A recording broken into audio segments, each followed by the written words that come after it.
She knew she could die. Because if that cub was there, the mother was too. Even so, minutes later, she would have a jaguar in her arms. And when that crying came from the middle of the floodwaters, Aparecida stopped rowing. The Pantanal had been underwater for 18 days. The water no longer followed any path.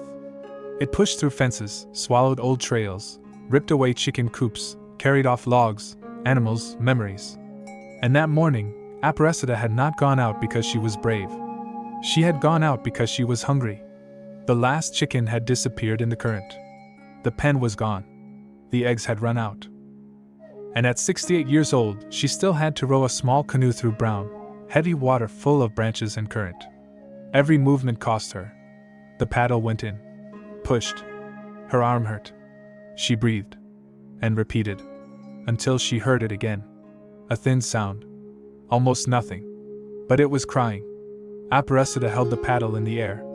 She looked around. She saw no one. Just water. Just logs. Just the Pantanal seeming to breathe beneath that flood. The sound came again. Weaker. Shorter. As if it were about to end right there. She thought about moving on. That was the safest thing.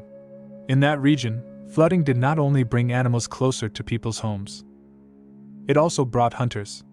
People who knew that stranded animals had nowhere to run. And if there was a jaguar crying, there could be a mother nearby. Aparecida knew that. Everybody knew that.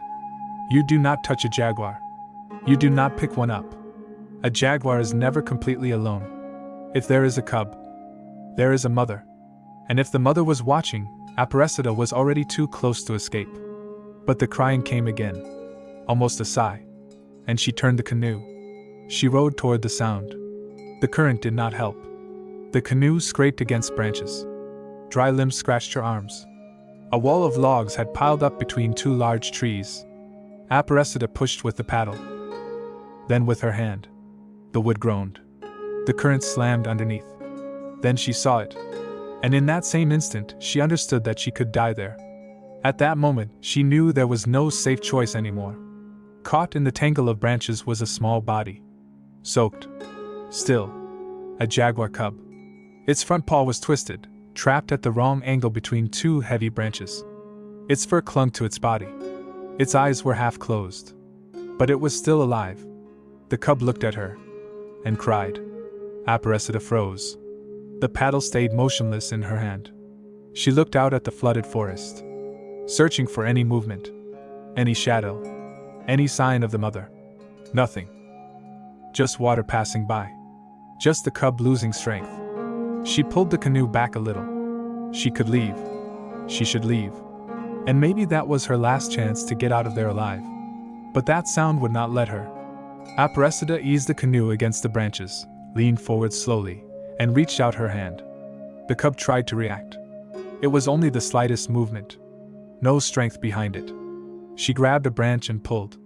Nothing. The current had jammed everything tight. She adjusted her body, braced one knee on the edge of the canoe, and pulled again. The branch gave a little. The cub cried out. The canoe rocked hard. If it flipped there, both of them would go under. And no one would ever know what had happened to them. For 1 second, Aparecida thought it was going to tip. She locked her body in place. Waited. Breathed.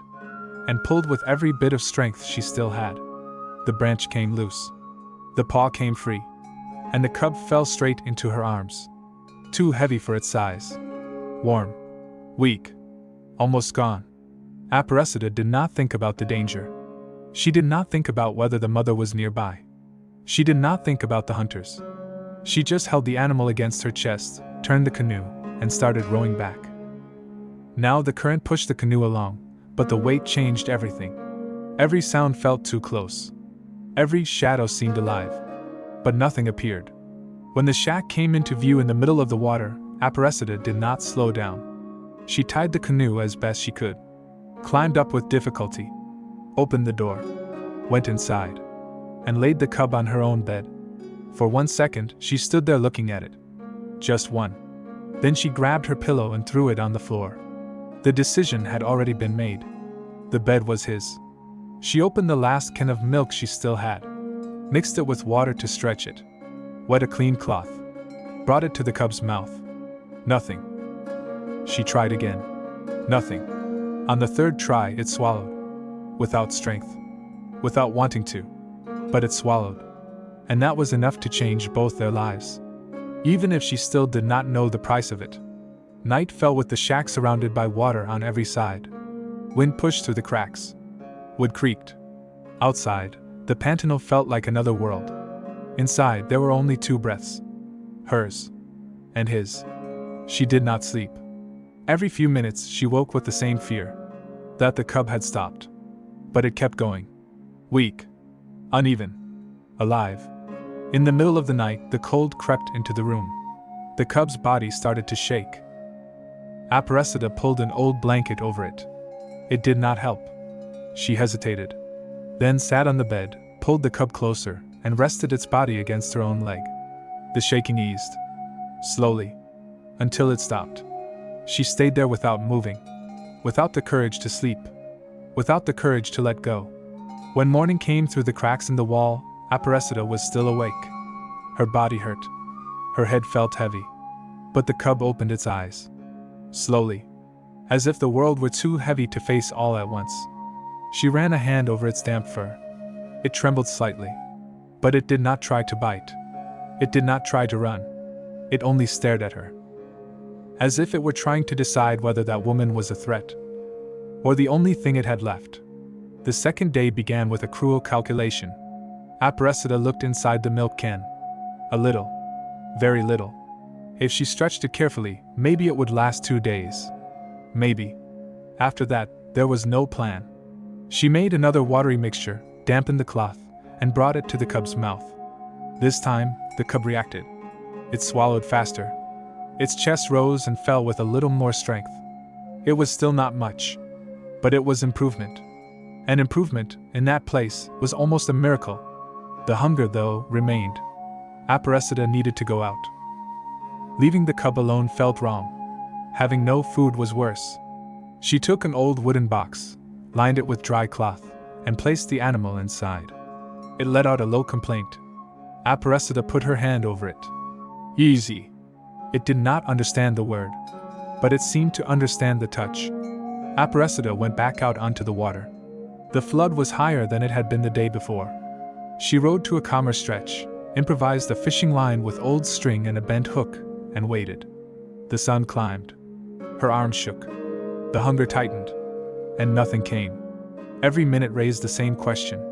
If she went back without food, someone would give out first. And she already knew who it would be. After almost an hour, the line pulled. Aparecida reacted at once. She brought in a small fish. Nothing impressive. But that day, it was more than food. It was a chance. When she returned to the shack, she went straight to the box. The cub was restless, trying to lift its head. It could only manage a little. But it could manage. It was fighting. Aparecida cleaned the fish as best she could, cut it into small pieces, and brought them to the cub's mouth. The cub sniffed. Hesitated. Then bit. Weakly. But it bit. It chewed badly. Swallowed even worse. But it swallowed. Still, eating did not mean it was safe. If the paw got infected, it would not make it to tomorrow. She sat down on the floor, leaning against the wall. Only then did she face the bigger problem. The paw. It was swollen. Out of place. When she touched it, the cub jerked back in a reflex of pain. She waited.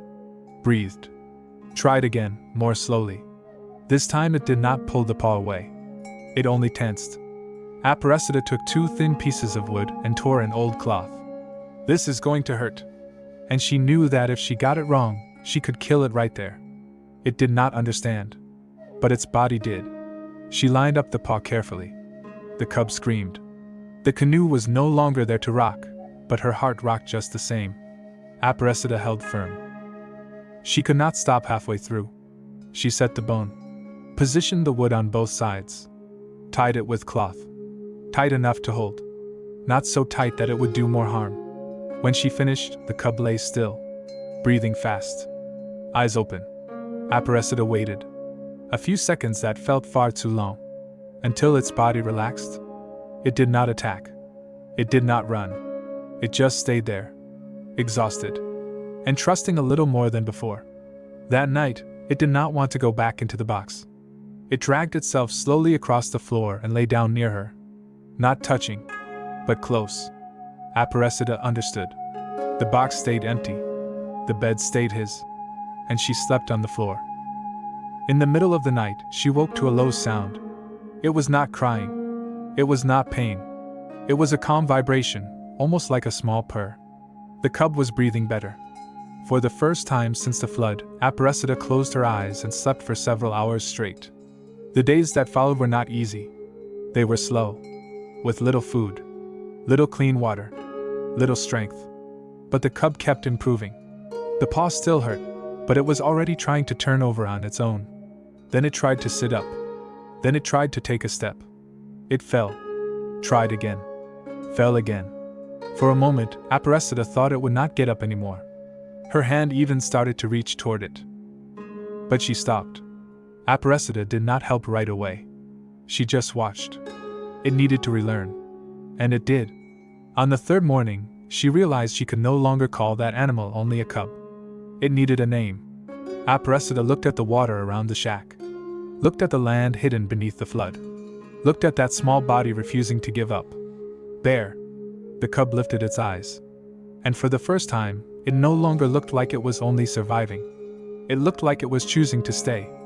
Aparecida smiled faintly. All right then. Bear. From that day on, something changed. Not all at once. Not like in a pretty story. It changed little by little. Bear started accepting her hand without tensing up. Then he started sleeping closer. Then he began pressing his nose against her leg when he felt cold. Aparecida knew it was dangerous. She knew a jaguar was not a pet. Never would be. But she also knew that letting Bear die trapped in the flood would have been a kind of cowardice she would carry forever. The problem was that the Pantanal was not empty. One afternoon, while adjusting a strip of cloth on Barré's paw, Aparecida heard an engine in the distance. She put out the lantern. Went still. The sound moved slowly along the channel, then faded away. The next day, she found boat marks near a stretch of flooded forest. They were not from a neighbor. They were not from rescuers. And whoever followed that kind of trail did not usually leave empty-handed. On the bank, there were pieces of rope and a broken cage. Aparecida understood before she wanted to admit it. There were people hunting stranded animals. And if they discovered Bear, they would not come to help. Days turned into weeks. The water dropped a little and then rose again without warning. Bear outgrew the box. Then he barely fit on the bed. His paw improved slowly. His fur dried. His gaze changed.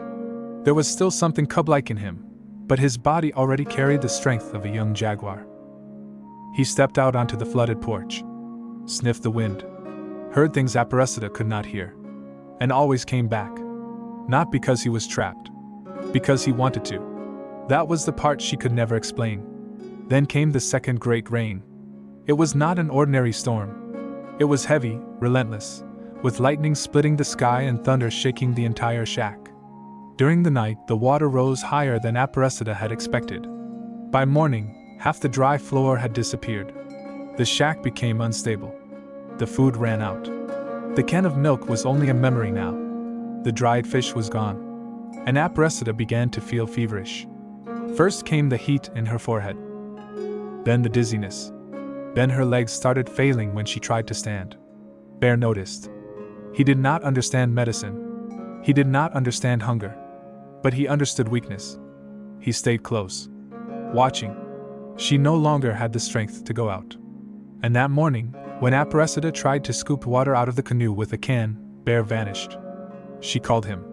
Nothing. Called again. Nothing. Fear came fast. Then she heard movement in the water. Bear appeared through the tall grass, soaked, panting, with a large trahira clamped in his mouth. The fish was still moving. He dropped it on the floor, set his paw on top of it, looked at her, waiting. And that was where everything changed. Because for the first time, he was not the one being saved. For the first time, Bear had brought food. She said nothing, just picked up the knife. The fire barely wanted to catch. The lighter was wet. She tried once. Failed. Tried again. Failed. By the 30th try, Her hand was shaking. On the 33rd, a small flame appeared. Aparecida shielded it with her body, fed it slowly, and that weak little flame became lunch. That night, a caiman appeared near the bank. Silent. Only its eyes above the water. Aparecida saw it too late. Bear saw it first. He placed himself between her and the river. Low. Still. The fur on his neck raised. The caiman stopped. Watched. Then backed into the water. No confrontation. No sound. Aparecida understood then that Bear was no longer only the animal she had saved. Somehow, he was trying to save her too. But the fever got worse.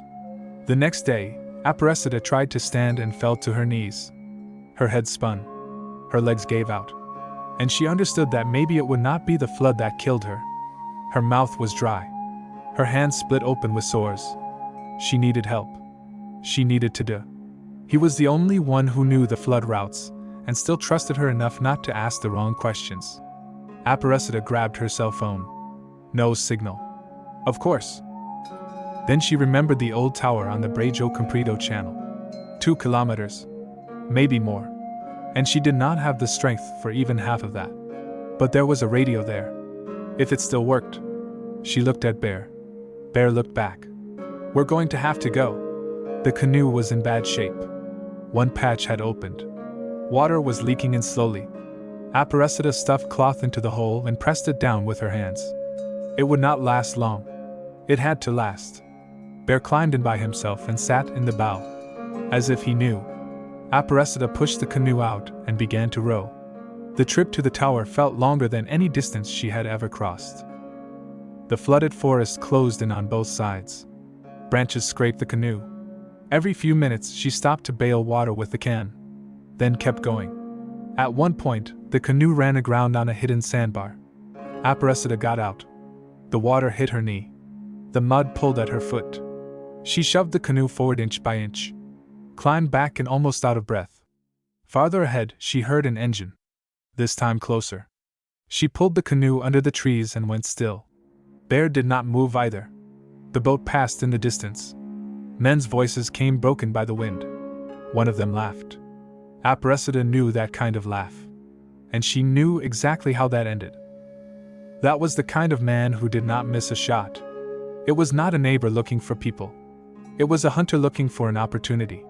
She waited for the sound to fade. Only then did she begin rowing again. The fever made the world shake. At one point, she vomited into the water, wiped her mouth with her sleeve, and kept going. Then came the final obstacle. A fallen tree blocked the entire channel. There was no way over it. Only under it. A tiny gap between the trunk and the water. Aparecida lay down inside the canoe, pulled Bear down with her. He protested, but stayed. She pushed against the trunk with her hands. The wood scraped. The canoe slid through slowly. Very slowly. On the other side, Aparecida could not get up right away. She lay there breathing. Bear rested his head against her. She gave a weak smile. Not yet! And stood. When the vegetation began to open, the tower appeared. Small. Rusted. But standing. Aparecida did not speed up. She could not. She just did not stop. She brought the canoe in with what strength she had left, tied it badly, climbed one step, then another, slipping in her own weakness. The radio was there. Old. Hanging. She turned the switch. Nothing. Tried again. Static. Changed the frequency. 1. Nothing. Another. Nothing. One more. Hello? The voice came through weak. But it came through. Aparecida closed her eyes for a second. This is Aparecida Goncalves from Barrero Grande. I need to speak to Tudu. It's urgent. Silence. Then the voice changed. Aparecida? Everyone's looking for you. She held the radio with both hands, as if letting go would make everything disappear. The next morning, Tudu arrived by boat. He came fast. Careless. He jumped out before the boat had even properly stopped. Aparecida! She was sitting under a blanket, eating slowly, like someone who had gone too long without food. Then Tudu saw Bear, standing near her. Bigger than he had expected. Strong. Alert. With a fixed stare. Tadu took a step back before he could speak. My God! Aparecida told him everything. The rescue, the paw, the food, the rain, the engines, the broken cage. Tadu listened without interrupting. When she finished, he turned serious. Those men. I know who they are. Aparecida lifted her eyes. Then you know they're not going to stop. Tadu did not answer. He did not need to. The next day, they returned to the village. It was inevitable. Aparecida needed medicine, food, and rest. Bear was hidden under a tarp in the boat, but hiding a jaguar is never simple. As soon as they docked, a boy saw movement. Jaguar! The shout cut across the pier. Within minutes, people were everywhere. Fear. Curiosity. Cell phones raised. Whispers. Gachulio, one of the oldest men there, showed up with a machete in his hand. That can't stay here. Aparecida did not argue. I know. But she did not step away either. Then another boat arrived. 3 men. Tadu recognized them first. Aparecida recognized them right after. It was the same voice she had heard on the channel. One of the men held up a piece of paper. We have authorization to take the animal. The voice was firm. Trained. But Aparecida had heard that kind of voice before. And it never ended well. Something was wrong. Aparecida looked at the document. The date did not match. The stamp looked fake. The agency name was written strangely. But there, surrounded by frightened people, proving it on the spot was almost impossible. The man took a step forward. Tadu stepped in front of her. He did not say anything. He just stood there. The tension climbed. Everyone looked at the tarp. No one was breathing right. The man took another step. Then another. He raised his hand toward her. And then, the tarp moved. Only after that did Bear come out. Without hurry. Without sound. And in that second, no one there knew what he was going to do. He simply appeared. His spotted body shone in the light. The whole pier went silent. Bear did not look at the men. Did not look at the crowd. He looked at Aparecida. And walked to her. Slowly. Climbed into the boat. Pressed his head against her knee. And stayed there. That gesture changed everything. The fear was still there. But it became something else. People started filming. 1. Then 2. Then several. The men noticed. Traded glances. Without the cover of water, without the isolation of the forest, and with dozens of cameras pointed at them, their courage shrank. They backed off. Got into the boat. And left. But Tadu knew. Aparecida did too. It was not over. That night they came back. Quieter. More prepared. A cage was tied to their boat. Tadu woke first when he saw the lights coming closer. Aparecida was already awake. Call the reporter. He hesitated. Now. Tadu called. The local reporter, who had already received the videos from the pier, answered quickly. Within minutes, the live stream was on the air. It was no longer a story hidden in some flooded corner of the Pantanal. It was people watching live. Commenting. Sharing. Asking questions. When the men tried to approach, there were already cameras, witnesses, and police on the way. They were stopped before they could take Bear. The cage stayed. The ropes stayed. The fake document too. And for the first time in many days, Aparecida felt she was not fighting alone. Days later, a real environmental team arrived. Proper uniforms. Proper equipment. People who were not in a rush to force an easy answer out of a difficult situation. They examined Bear. Looked at the paw. Watched his behavior. Watched, above all, the bond. The decision was not simple. Bear was not a pet. Never would be. And Aparecida knew that better than anyone there. But he was no longer a cub who could simply be thrown back into the wild without preparation, nor could he be handed over to just anyone as if he were an object. The agreement came after hours. Bear would remain free in the region, monitored, followed, and kept at a distance. No chains. No cages. No treating a jaguar like a dog. Aparecida would not be his owner. She would simply be the place he chose to return to. When she heard that, she just signed the paper. She did not make a speech. She did not cry in front of anyone. She went out to the porch, sat down slowly, and looked at the receding water in the distance. Bear lay down nearby. As always, time passed. The flood lost its strength. The land reappeared in patches. The shack was repaired. The fence was raised again. Some chickens came back. So did routine. But nothing was the same. Bear grew. Went farther. Hunted. Disappeared for days. Then returned. Always bigger. Always wilder. Always less hers. And still, somehow, always near. Aparecida never tried to keep him. Never called it possession. She knew that love, sometimes, meant leaving the door open. And accepting that the other stays only if he wants to. One evening, the Pantanal finally grew calm again. The sky changed color. The water reflected the last light. Aparecida sat on the porch with a mug of coffee in her hands. Bear appeared without a sound. Big now. Almost grown. He lay down beside her. Not like a domesticated animal. Not like a conquered beast. Like a presence. Aparecida looked at him and thought about the flood, the hunger, the fever, the men, the impossible choice in the middle of those branches. She did not regret it. Bear opened his eyes. She reached out her hand. He pressed his nose to it. Warm. Alive. Free. The river kept running. The world kept turning. But in that moment, everything was all right. Aparecida took a sip of coffee and watched the Pantanal darken. No rush. No fear. And for the first time in a long time, not alone. Bear never belonged to her.